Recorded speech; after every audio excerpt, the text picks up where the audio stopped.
महाराजों का दीक्षा दिवस समारोह है। पूज्य आचार्य भगवान के पावन कर कमलों से आज की तिथि में 10 दीक्षाएं इसी क्षेत्र में सिद्धोदय क्षेत्र में दी गई थी।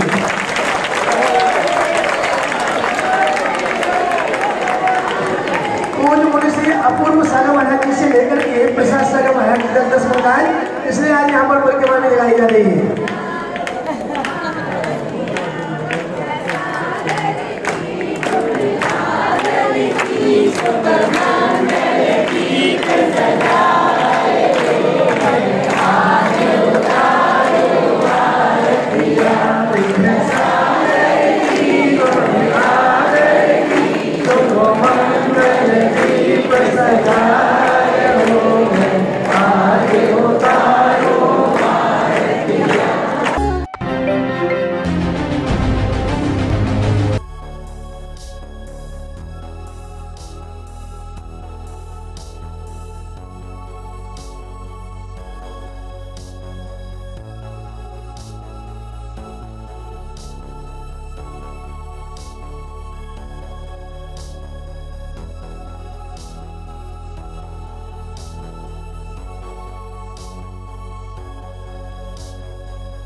इसलिए मैं चली गई। तो मेरी 6 तारीख को एनिवर्सरी थी, मेरे बच्चों का बर्थडे हो या मेरी एनिवर्सरी हो, मैं हमेशा आचार्य गुरुदेव को आहार देने के लिए या दर्शन करने के लिए हमेशा जाती हूँ। सबको पता है मेरे परिवार को, कभी और कभी अकेली नहीं गई, कभी अकेली नहीं गई मैं, मेरे पति साथ में है, साक्षी है, आप उनसे पूछ सकते हैं। कभी मैंने मेरे पति से झूठ नहीं बोला, मैंने विश्वास मतलब परिवार से इतनी परेशान थी, मैं बहुत परेशान थी सच में। मुझे 3 साल से जो मेरी लाइफ में जितना चेंज आया ना, मैं बयां नहीं कर सकती उस चीज़ को। मैं नहीं चाहती मेरे गुरुदेव की शरण मेरे सिर पे से हटे। मेरे साथ साथ मेरे परिवार, मेरे बच्चे इतने जुड़े हुए हैं कि आजकल के अगर आप बच्चों को, मेरे बच्चों को आप खुद देखो तो आप खुद दिल से आशीर्वाद दोगे। संडे की छुट्टी हो या कोई भी छुट्टी हो, हर बार मंदिर में अभिषेक करने जाते हैं। एक बच्चा 11 साल का है, एक बच्चा 8 साल का है। गुरुदेव ने उनको इतना ज्ञान दिया है, इतना ज्ञान दिया है कि मैं कुछ नहीं कह सकती। क्योंकि मेरे पति कभी मंदिर नहीं जाते, ये जैन धर्म के बारे में कभी कुछ मतलब इनको इतना खेल नहीं। और मुझे इतना मतलब पता नहीं क्या उनका प्रभाव था, मैं नहीं जानती उनका क्या आशीर्वाद था। मेरे परिवार वाले और हम सब इतने खुश थे कि मतलब ऐसा लगता था थोड़ी सी भी कुछ भी हुआ कि चलो कल गुरुदेव के यहाँ चलते हैं। मैं देवली पंच कल्याणक में गई, सिर्फ जनक कल्याणक देखने के लिए। मेरी मम्मी का फोन आया था कि जब भी गोरी अपन चलते हैं और जनक कल्याणक और जनक कल्याणक देख करके आएंगे। क्योंकि मेरी बहन मेरे से जस्ट छोटी वाली, उसकी फुल टाइम का डिलीवरी टाइम वो मेरे पास ही थी। उसकी कुछ प्रॉब्लम थी तो वो हमारे पास ही रह रही थी। उसको छोड़ करके मैं वहाँ गई थी। और मेरा कोई गलत मकसद नहीं रहता है महाराज जी के पास। उनकी चर्या क्रिया जैन संतों को अपन इतना मानते हैं, इतना मैं ये तो महावीर भगवान को अपन जैन संतों को ही तो देखते हैं, इन्हीं के रूप में तो अपन भगवान को कह रहे हैं। मैं तो इतना सोचती हूँ कि अपने आने वाली पीढ़ी को जैन संत कैसे मिलेंगे अगर ऐसे षड्यंत्र रचा जाएगा तो। अपनी जैन समाज की बदनामी अपन जैन समाज ही कर रहे हैं। आचार्य जी ने कुछ भी झूठ नहीं बोल रही। मेरे और गुरुदेव के बीच में कुछ भी गलत नहीं है, सिर्फ और सिर्फ गुरु शिष्य का रिश्ता है। और मेरे बच्चों की वजह से मैं चाहती हूँ कि मेरे बच्चे जैन धर्म से जुड़े रहे। और मैं भी अपने जैन धर्म में इतनी पढ़ रही थी घर परेशानी की वजह से कि मैं जैन धर्म की तरफ देखना ही छोड़ दिया था। मतलब मैं बिल्कुल बगल में मंदिर है पर मैं दर्शन करने भी नहीं जाती थी। मुझे गुरुदेव ने इतना ज्ञान दिया कि मतलब मैं आज 2 महीने से फिर भी मैंने मंदिर छोड़ दिया क्योंकि मुझे पता नहीं क्या हो रहा है। मैं खुद इतनी टूट गई कि मैं बता नहीं सकती एक महिला के साथ मैंने ऐसा क्यों किया। आज मैं इस पोजीशन पे खड़ी हूँ कि कहीं की भी नहीं रही। आचार्य श्री मैं कहाँ जाऊँ, मुझे ये बताओ। ठीक है बेटा, साहस से आप ये उत्तर दो, रात्रि में कैसे पहुंची? रात्रि में अगर इसको गलत करना तो फिर रात्रि में जाती। उन्हीं को उन्हीं से बोलो, रात्रि में कैसे रही कमरे में? मैं कमरे में नहीं गई, कमरे में ऐसे गई। मैं रात को वहाँ पे 8 साढ़े 8 बजे पहुंची थी देवली में। उसके बाद उन लोगों ने व्यवस्था कर रखी थी। महाराज जी को भी पता था कि हम लोग आ रहे हैं। महाराज जी किसी से कह रखा था, महाराज जी ने क्या था वो लोग आए तो एक बार दर्शन करा देना। 8 सवा 8 बजे का टाइम था तो सिर्फ गेट पे से ही हमने दर्शन किए थे। और मैंने महाराज जी को उसी टाइम कह दिया था क्योंकि मैं गई तो कपड़े लेकर के थी क्योंकि 6 तारीख की एनिवर्सरी थी। तो मैंने सोचा वापस जयपुर से देवली आएंगे तो सब कुछ देखना पड़ता है। देखो तो मैंने कही अपन आज ही आर दे करके इधर की इधर ही निकल चलेंगे, कोई बात नहीं 5 तारीख को अपन आर दे लेंगे। तो मम्मी का फोन गया, बहन मेरे पास थी तो कि वो रो रही है, उसका मन नहीं लग रहा तो तू सुबह जल्दी निकल जाना, आहार के चक्कर में मत रुकना। इस चक्कर में मेरे रात भर टेंशन थी कि अपन को सुबह जल्दी निकलना है। फिर भी मैं रात को 8 बजे वहाँ पहुँची। उसके बाद में 11 साढ़े 11 बजे तक वो लोग उस कमरे के मतलब वही धर्मशाला में वही वो सब लोग वही घूम रहे थे। और मुझे वॉशरूम जाना था पर मैं गई नहीं डर की वजह से क्योंकि मैं अकेली थी, बच्चा सो चुका था। मैं बच्चे को जगाना उचित नहीं समझी क्योंकि हम लोग प्रोग्राम में आना था तो सुबह भी जल्दी जगे इस वजह से। फिर रात को भी मैं वॉशरूम गई तो पीछे से पता नहीं कौन था, मुझे नहीं पता। गेट तक भी मेरे पास है, वहाँ तक भी कोई गया। मुझे चप्पल की आड़ हुई, मैं डर के आके कमरे में सो गई। मैं सो गई। सुबह 4:45 बजे के समथिंग किसी ने मेरा गेट बजाया। मुझे नहीं पता था किसने गेट बजाया। और उसी टाइम पे किस्मत से मेरी मोबाइल में अलार्म भरा हुआ था 4:45 बजे का क्योंकि मैं बहन को मॉर्निंग वॉक पे लेके जाती थी ना, इस वजह से। तो फिर मैंने गेट खोला हल्का सा, मैंने गाउन पहन रखा था तो मैंने गेट खोला, देखा सामने 3-4 लड़के खड़े थे। मैंने वापस से गेट बंद कर दिया। फिर वापस से किसी ने गेट बजाया, बोला तुम्हें महाराज जी बुला रहे हैं। मैंने बोला मैं अभी आऊँगी, थोड़ा टाइम लगेगा। तो वो लोग बोले महाराज जी फिर सोच भी जाएंगे तुम्हें बुला रहे हैं। मेरी टेंशन भी थी आने की, जल्दी आने की। पता नहीं क्या संजोग था, मुझे खुद को भी नहीं पता कि मैं जैसे गई महाराज जी के पास में महाराज जी ने मुझे डांटा भी सही कि तुम ऐसे कैसे आ रही हो। मैं वापस आती, उससे पहले भक्ति का टाइम हो गया था, तो छुलक जी महाराज जी आ गए थे। तो मैं गेट की साइड में हो गई क्योंकि मुझे बहुत गंदा लगा कि मैं गाँव में गई, मुझे खुद को ही फील हुआ। छुलक जी महाराज जी कमरे, खुद के कमरे तक पहुँचते उससे पहले उन लोगों ने बाहर से गेट बंद कर दिया। मैं इतना डर गई उसके बाद में कि पता नहीं कुछ ना कुछ है, क्योंकि मैं पूरी रात से डर गई थी इस वजह से कि पता नहीं क्या है। फिर उन लोगों की हल्ले की आवाज़ आई, एक दूसरे के फोन की, फिर मुझे कुछ नहीं दिखा वहाँ पर। महाराज जी की चटाई जो रखी थी वो दिखी, वो उठा करके मैंने अपने ऊपर डाल लिया अपने बचाव की खातिर। मुझे नहीं पता था ये सब कुछ इतना होगा, तो मैं छिपती ही नहीं अगर मुझे इतना पता होता तो। फिर बाद में वो लोग आए और सीधा उन्होंने तो मतलब गलत साबित किया। मैंने बहुत कहा, उनसे बहुत कहा, लेकिन मेरी किसी ने भी नहीं सुनी। मैं मैं कमरे में साड़ी पहनने के लिए भी जाने लगी ना, तो मुझे जाने नहीं दिया उन लोगों ने। फिर भी मैं जबरदस्ती करके गई कमरे में, फटाफट से 2 मिनट के अंदर मैं साड़ी पहनी, वापस आने लगी तो कम से कम 30-40 लोगों ने मुझे घेर लिया। सब लोग मतलब मुझे बोलने लगी कि तुम सच बोलो, तुम सच बोलो। मैं बोली मैं सच ही तो बोल रही हूँ, नहीं तो झूठ बोल रही हूँ, तुम 101% गलत हो। तुम हाँ करोगी तो हमारे बच्चे झूठे पड़ रहे हैं। मेरा बच्चा साथ में था, मैंने उसके सिर पे हाथ रख करके कसम खाई कि मैं मेरे दोनों बच्चों की कसम खाती हूँ, मैं गलत नहीं हूँ, हमारे गुरुदेव गलत हैं, तुम्हारे लड़के झूठे पड़ रहे, तो मैं क्या करूँ। तो वो लोग बोलते हैं कि नहीं तुम झूठ बोल रही हो, तुम सच बोलो। तो मेरे और उनकी बहुत बहस भी हुई। तो उनमें से किसी ने बोला कि तुम तो एक काम करो, तुम वापस कमरे में जाओ, मतलब जिसमें मैं रुकी हुई थी, कि तुम क्यों सामने आ रहे हो, तुम क्यों चेहरा दिखा रहे हो, हमारा तो मतलब महाराज जी से था, हम तो महाराज जी से ही बात करेंगे। तो उन 8-10 लड़कों ने मुझे कमरे में बंद कर दिया वापस, वो बाहर से कुर्सियाँ लगा दी जिसमें मैं रुकी हुई थी, मुझे और मेरे बच्चों को, कि तुम तुम्हारा चेहरा सामने मत लाओ, हमारा तो मतलब महाराज जी से। फिर बच्चा बहुत रोने लगा, बहुत करने लगा, हम बहुत बोले हमें जाने दो जाने दो, तो लोग बोले कि नहीं महाराज जी का विहार होने दो, उसके बाद हम तुम्हें भेजेंगे महाराज। फिर हम महाराज जी का विहार कराने के बाद हम बोले हमें जाने दो, तो वही 8-10 लोग वापस मेरे रूम में आए और फिर वापस अंदर मेरे रूम में आकर के कुंडी लगाई उन्होंने, और वही मुझे इस तरीके से घेर लिया और फिर मुझसे बोलने लगे तुम अपना भला चाहो तो तुम आज के बाद महाराज जी के पास कभी भी नहीं आओगी। बोला ठीक है नहीं आऊँगी, ये ना महाराज जी गलत है, तुम ऐसी हो तुम वैसी हो। मैंने ठीक है, मुझे बहुत कुछ बोला, पानी की बोतल लेके आए, बहुत कुछ करे, उन्हें पता नहीं क्या चाहती हूँ कि मुझे खुद को भी नहीं पता। बस यही बात है आचार्य श्री, और कोई भी बात नहीं है, जो है वो पूरा सच बोला है।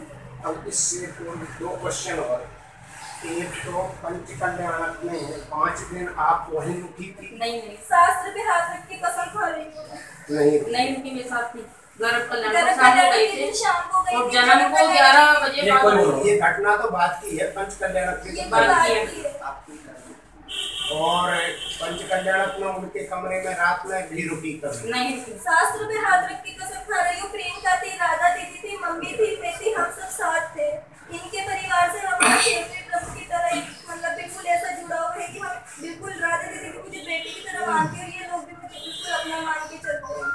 अच्छा, आज का स्वस्ति भूषण माता जी ने उस समय आपसे क्या कहा? दर्शन भी नहीं मिले, नहीं दर्शन नहीं किए, उनको तो पता भी नहीं था, उनको तो पता भी नहीं था। उन लोगों से जब मेरी बहस चल रही थी, मैंने उन लोगों से बोला भी था कि आप लोग मतलब ऐसा क्यों कर रहे हो, मुद्दे से बदला लेने के लिए मुझे क्यों मुद्दा बनाया, मेरे से क्या दुश्मनी है आप लोगों की। बहुत तब उन्होंने बार-बार यही बात कही कि आपसे कोई मकसद नहीं है। हमारे महाराज जी से 2014 का पटेल नगर में पंचकल्याण कर रहे थे महाराज जी ने, जब से हमारे इनसे मतलब है, आपसे कोई मतलब नहीं, ये बार-बार कहा उन लोगों ने। ये मैं भी रिकॉर्डिंग करके मुझे आती थी, रिकॉर्डिंग ये आपकी बेटी है? मेरी बेटी है। कभी भी मैं पंचकल्याण के साथ मैं ही लेके गई थी कि मैंने कभी गर्भ देखा नहीं।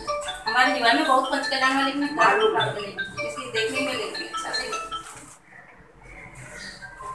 आचार्य श्री में इस मोड़ पे आके खड़ी हो गई कि मुझे क्या करना चाहिए। और आज भी आचार्य श्री जी बाद में कुछ दिन पहले सुन के गई, इसलिए मैं इसको लेके आई हूँ चल महाराज से, कहीं बाहर निकलती नहीं है, इतनी बुरी टेंशन में बस मेरे बच्चे देखो आज मुझे चोरी छुपी उसके पापा की चोरी छुपी मम्मी महाराज जी के पास कब चलोगे। अभी भी विद्यानंद जी महाराज जी की जिस दिन समाधि हुई जब टीवी पे लाइव देख रहे थे,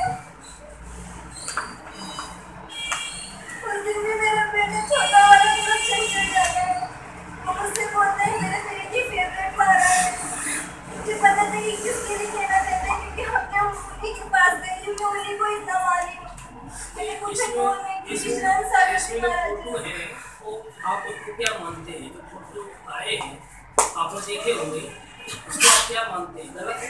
मैं मानती हूँ, नहीं, गलत है आप क्या? लोगों की जगह में होती तो मैं खुद भी गलत ही नहीं, मानती।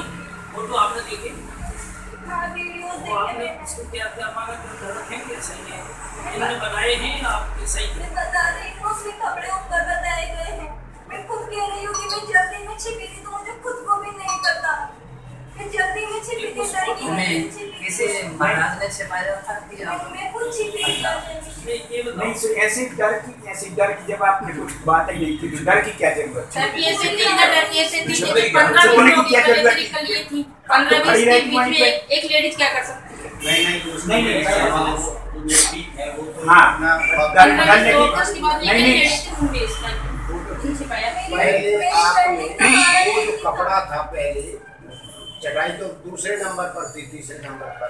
पहले तो कोई वहाँ से वो कपड़ा कहाँ से आया? चटाई का कवर था, वो मैं खुद कह कवर रही था, हूँ, मैं खुद छिपी थी, मैं खुद पहले छिपी कवर- थी, डर की वजह से मैं खुद छिपी हूँ। मैं खुद बता रही हूँ, मैं इतना डर गई थी कि अच्छा, मैं खुद आप छिपी थी। इनके पति क्योंकि कौन मैं टॉयलेट गई ना, तो रात में मैं पीछे गई, इस वजह से मैं ज्यादा डर गई थी उन लोगों से। नहीं, अच्छा, जब आप अंदर थे महाराज जी ने क्या बंद किया? नहीं किया। तब खोला तो उन्होंने महाराज जी ने खोला तो महाराज कोई नहीं खोला, बाहर वालों ने खोला, उन्होंने लगा दिया, उन्होंने खोल दिया।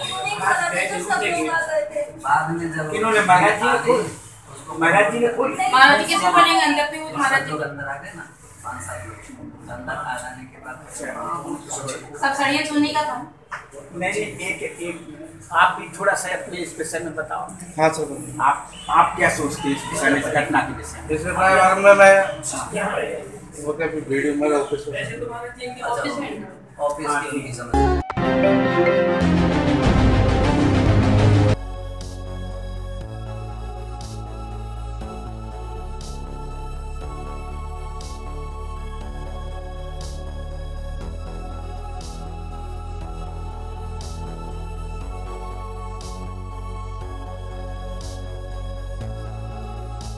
परिवार में बुला लो, परिवार में बुला लो। जिजोट गाँव है तेरा? पहले फोन कर पूछो जिजोट है ना? तेरा गाँव जिजोट है क्या? नंबर दे दो। दिखा नंबर दिखा। मैं तेरे से वहाँ स्टैंड पे पूछ रहा था, तेरे पास नंबर है क्या? तू मना कर रहा था मेरे को। नंबर नहीं है मेरे पास, ये आधार कार्ड से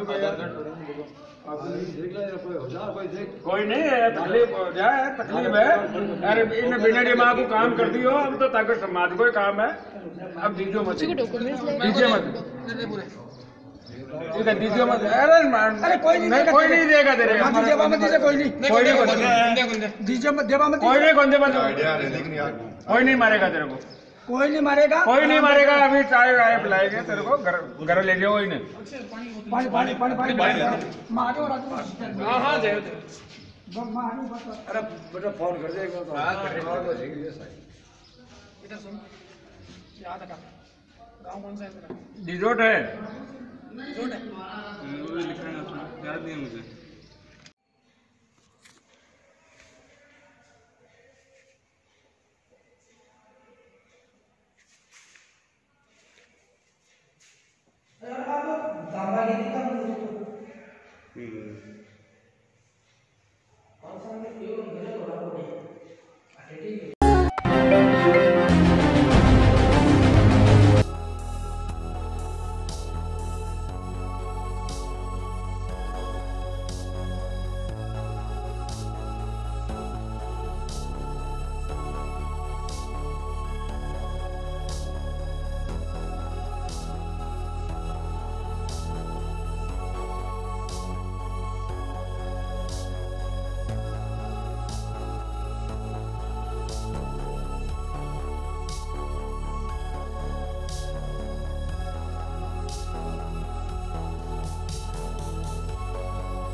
जैन 26,626 1 2 2.5 पौने 3 और ये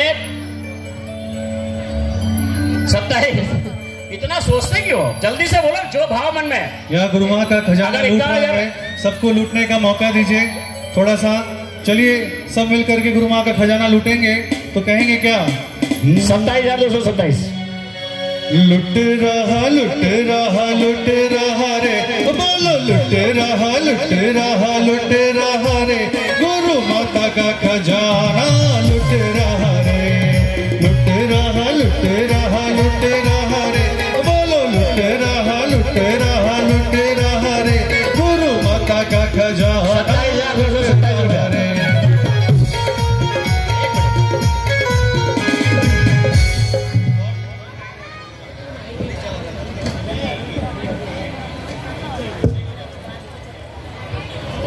हाँ 31 मन में है ना लेने का, फिर क्या टेंशन करने का? 31,331 रुपया। देखिए बहुत सौभाग्यशाली होंगे या 3 परिवार के मन में भाव है कि ये हम लें। 31,331 जाने दें। 32,232 32 इधर इधर 32 क्या मन में 32 लेना है ना? 1,000-2,000 से क्या होता है? 32,232 रुपया। 32,232 रुपया। 32,232 रुपया। ये झूठी दुनिया है और ये मोह माया का चक्कर है। हम देख रहे हैं कि चारों दीक्षार्थी कैसे इस मोह माया को छोड़ करके आज मोक्ष महल की सीढ़ी चढ़ने को जा रहे हैं। तो कहते हैं कि झूठी दुनिया से मन को हटा ले, ध्यान गुरु चरणों में लगा ले, नसीबा तेरा जाग जाएगा, नसीबा तेरा जाग जाएगा, नसीबा तेरा जाग जाएगा, नसीबा तेरा जाग जाएगा।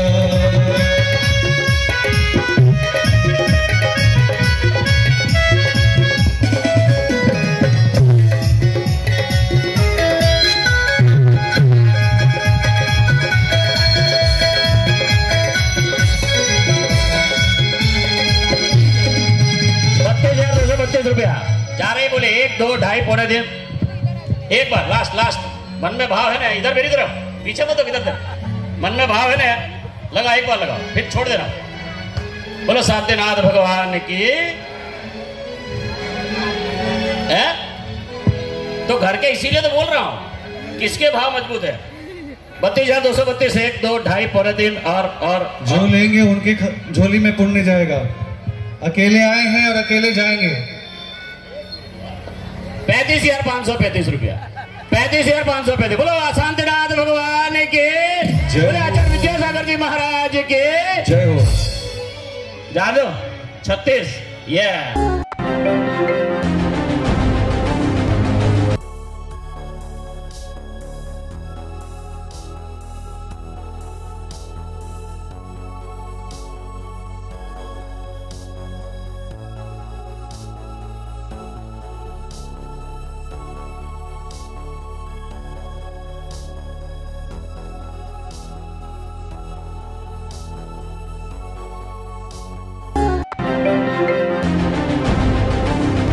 प्रश्न ये है कि इस वर्ष जो दिवाली हम लोग मनाएंगे वह अन्य कैलेंडरों में तो 27 तारीख को दिवाली दी गई है और लक्ष्मी पूजन 27 को बताई है, और जैन कैलेंडरों के अनुसार 28 तारीख को वीर निर्माण दिवस बताया है। तो सभी लोगों की ये कंफ्यूजन है कि हम दिवाली किस दिन मनाएं और किस दिन पूजन करें घर में। हमने 15-20 दिन दशलाक्षण पर्व के समय पर शिवरात्रियों में प्रश्न आया था। अपन को कुछ नहीं ध्यान रखना, सुबह भगवान की दिवाली मनाना है, उसी दिन शाम को घर की दिवाली बनाना, बस। ना अपन को सिंगलंग से मतलब है, ना अमावस्या से मतलब है, ना एकम से मतलब है। कोई ये सब तिथियों को आपको कोई विकल्प मत करो। आपका तो निर्णय सुबह भगवान का मोक्ष हुआ है और दोपहर में शाम को केवल ज्ञान हुआ है, बस इतना सा अंतर है। 28 तारीख को ही अपनी दोनों दिवाली है। सारे भारत के जैनियों से मेरा संदेश है कि अपन इन सब चीज़ों में ना पड़े। अपना काम है प्रातः काल भगवान का निर्माण, क्योंकि हमारे यहाँ दोनों दिवालियाँ भगवान से संबंध रखती हैं। प्रातः काल की दिवाली महावीर स्वामी से संबंध रखती है और संध्या काल की दिवाली गौतम गणधर से संबंध रखती है। और दोनों को एक दिन में हुआ, त्रिलोय परिणतिकार ने स्पष्ट किया, दिन शब्द दिया। त्रिलोय परिणतिकार ने गणधर स्वामी का तिथि नहीं दी। बहुत बड़ी बात कर रहे, सुनो सब भारत के लोग, तर्क सुने, जो पंडित लोग इसमें भय जाते।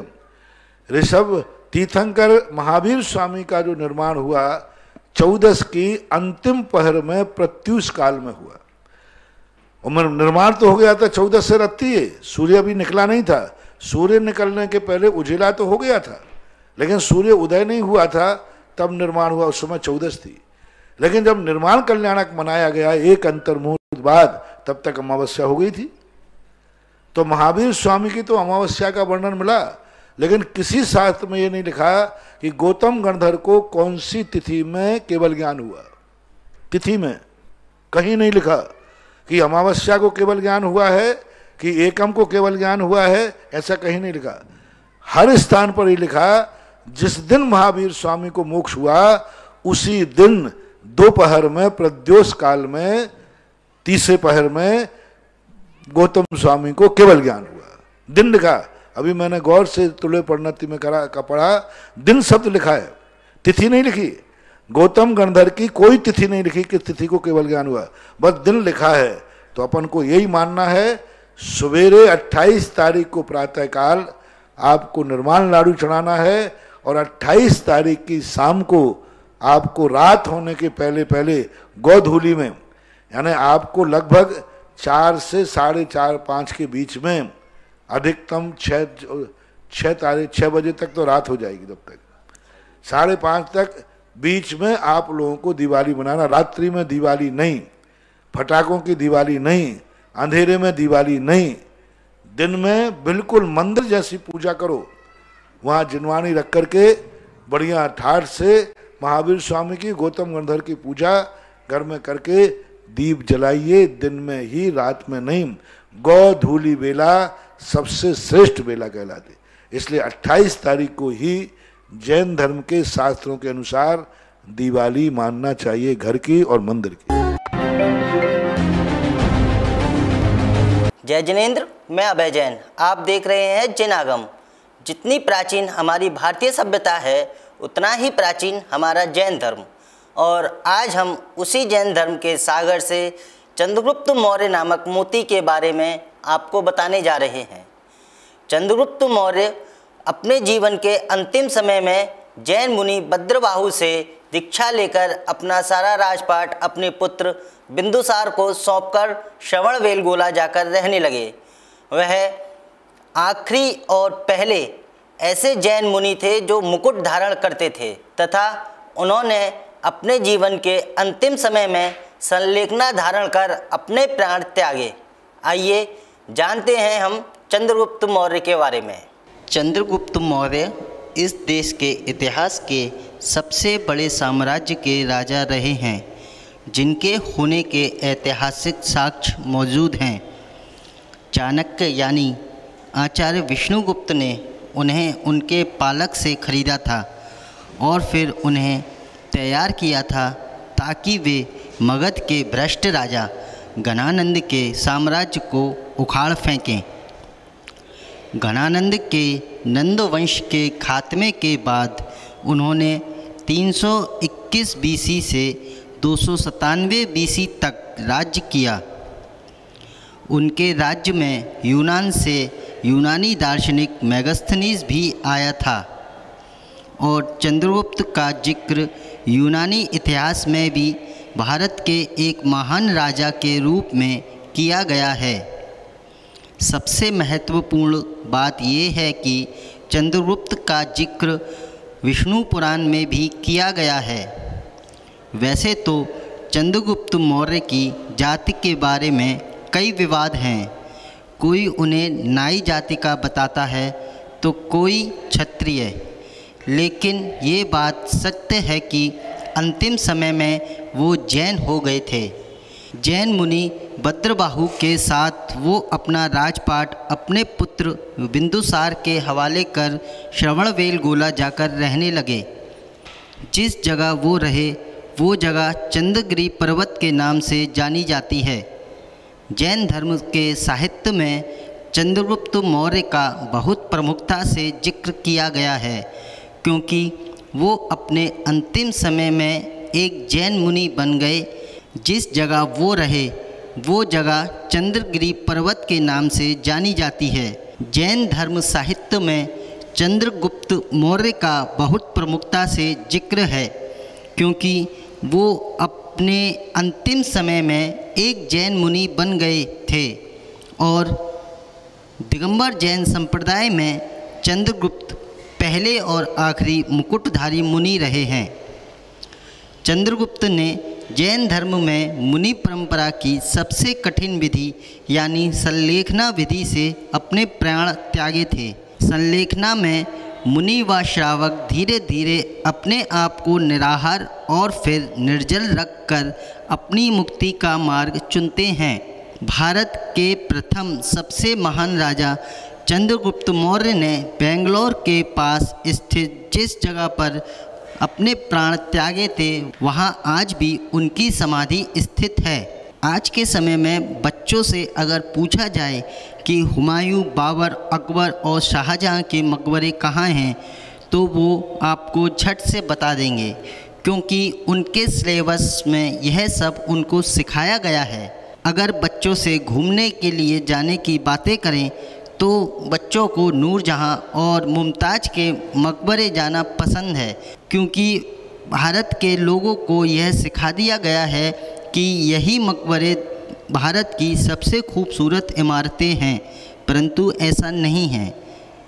भारत में हिंदू धर्म से जुड़ी हुई, अपने जैन धर्म से जुड़ी हुई अनेकों इनसे अच्छी इमारतें हैं, परंतु अपने ही देश के लोगों को अपने देश के इतिहास का एक सिलेक्टिव हिस्सा दिखाना एक साजिश है, और इस साजिश का कारण है देश के लोगों को गुलामी की मानसिकता से बाहर नहीं निकलने देने की चाहत। हमारा उद्देश्य आप सबको अपने धर्म और इतिहास की एक झलक दिखाना है। अब समय आ गया है कि हम अपने इतिहास की सही और साफ झलक देख पाएं। जैन धर्म की ताज़ा खबरों के लिए जुड़े रहें हमारे साथ। कैमरामैन राजू के साथ मैं अभय जैन।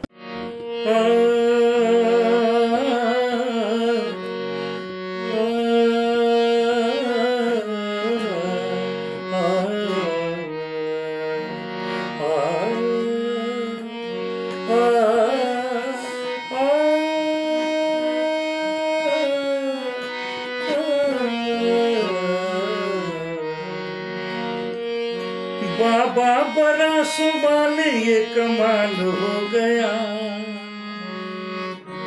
बाबा बरसों वाले ये कमाल हो गया। जो भी बरसों आया माला माल हो गया, जो भी बरसों आया माला माल हो गया। वह संत गुरु की छाया ने निहाल हो गया, वह संत गुरु की छाया से निहाल हो गया।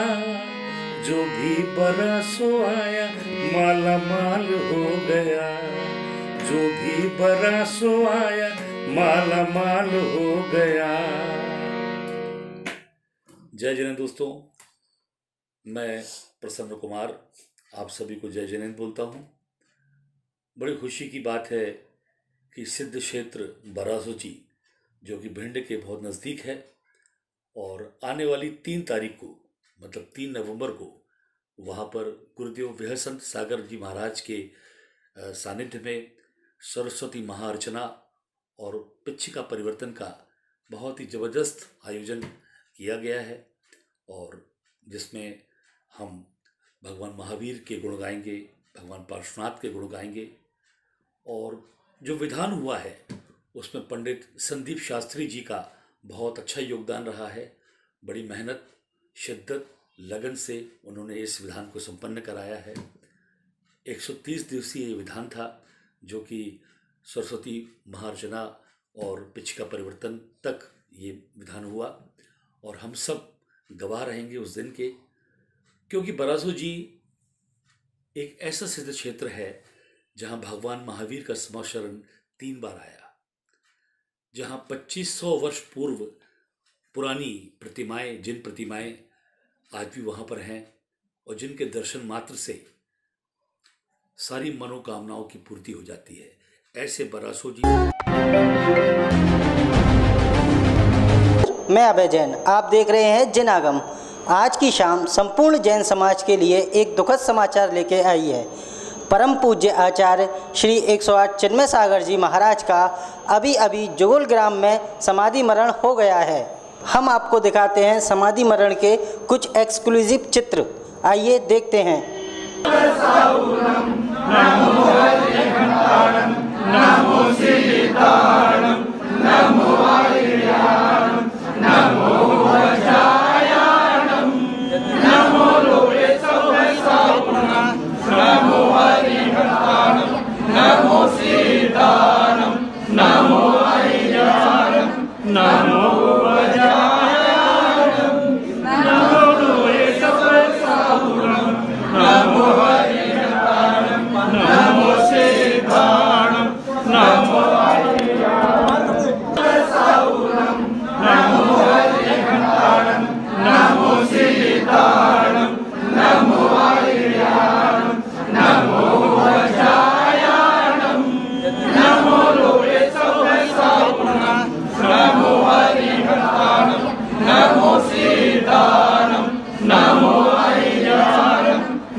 जैन धर्म की ताज़ा खबरों के लिए जुड़े रहें हमारे साथ।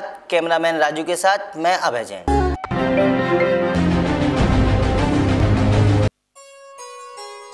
कहा जाता है गुरु सूर्य के समान होते हैं, जो सारे जगत में रोशनी प्रदान करते हैं और अंधकार अपने आप में समेट लेते हैं। ऐसे परम पूज्य गुरुदेव आचार्य श्री 108 विद्यासागर जी महाराज के परम तपस्वी और जन जन के हितैषी मुनि श्री चिन्मय सागर जी महाराज जंगल वाले बाबा, जो धर्म मार्ग पर सतत अग्रसर हैं और संपूर्ण जगत की शांति की कामना लिए चल रहे हैं। दोनों गुरुओं को हमारा नमोस्तु नमोस्तु नमोस्तु। तो आइए अपने शुभ मंगल के लिए जपें और भजें।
जय जिनेंद्र, मैं अभय जैन। आप देख रहे हैं जिन आगम। जैसा कि हम सब लोग जानते हैं, परम पूज्य मुनि श्री 108 चिन्मय सागर जी महाराज, जिन्हें जंगल वाले बाबा के नाम से भी जाना जाता है, उनका समाधि मरण कल शाम को 6:18 पर कर्नाटक के बेलगांव स्थित जुगुल ग्राम में हो गया। हम अपने चैनल के माध्यम से उनके प्रति श्रद्धा सुमन अर्पित करते हैं और आपको बताते हैं जंगल वाले बाबा का संक्षिप्त जीवन परिचय। परम पूज्य मुनि चिन्मय सागर जी महाराज, जिन्हें हम सब लोग जंगल वाले बाबा के नाम से भी जानते हैं, उनका जन्म कर्नाटक के जुगुल गांव में 6 अगस्त 1961 को हुआ था। उनकी माता का नाम श्रेष्ठ श्राविका श्रीमती हीरा देवी मोले तथा पिता का नाम श्रेष्ठ श्रावक श्री अनप्पा मोले था। मुनि श्री के बचपन का नाम धनेंद्र कुमार जी जैन था। उन्होंने अपनी प्रारंभिक शिक्षा के बाद हायर सेकेंडरी तक शिक्षा प्राप्त की थी। शिक्षा प्राप्त करने के बाद सन 1982 में युवक धनेंद्र कुमार ने ब्रह्मचर्य व्रत धारण कर लिया तथा सन 1987 में 9 जुलाई को अतिशय क्षेत्र थुबोंजी में परम पूज्य आचार्य श्री विद्यासागर जी महाराज के संघ में प्रवेश किया। आचार्य श्री विद्यासागर जी महाराज से ब्रह्मचर्य से सीधी मुनि दीक्षा लेने वाले मुनि बने। आचार्य श्री चिन्मय सागर जी महाराज की मुनि दीक्षा सन 1988 में हुई थी। मध्य प्रदेश के सेवनी स्थित सोनागिर जैन मंदिर में मुनि श्री ने आचार्य विद्यासागर जी महाराज से मुनि दीक्षा ग्रहण की थी। आचार्य श्री विद्यासागर जी महाराज द्वारा वीर सेवा दल के प्रथम दीक्षित मुनि भी रहे थे। मुनि श्री जंगल में रहकर चतुर्थकालीन मुनि की तरह अपनी चर्या करते रहे। मुनि श्री चिन्मय सागर जी महाराज ने 24 दिन की अल्प अवधि के अंदर ही 3 पंचकल्याणक और गजरत मनोरथ करके इतिहास का निर्माण भी किया था। ऐसे दिव्य और श्रेष्ठ जैन मुनि के चरणों में शत शत नमन। जैन धर्म की ताज़ा खबरों के लिए जुड़े रहे हमारे साथ। कैमरामैन राजू के साथ मैं अभय जैन।